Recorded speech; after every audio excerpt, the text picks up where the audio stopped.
అందరికీ షాలోమ్. ఈరోజు కీర్తనల గ్రంథము 53వ కీర్తన నుండి 56వ కీర్తన వరకు. ఇందులో నుండి ప్రశ్నలకు సమాధానములు.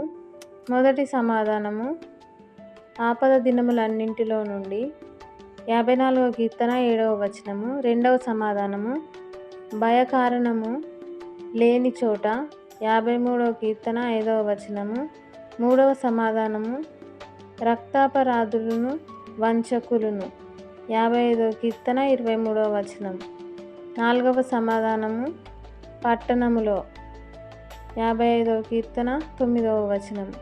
ఐదవ సమాధానం శత్రువుల 55వ కీర్తన 3వ వచనం. ఆరవ సమాధానము ఆయన వాక్యమును 56వ కీర్తన 10వ వచనం. ఏడవ సమాధానము భయము సంభవించు దినమున 56వ కీర్తన 3వ వచనం.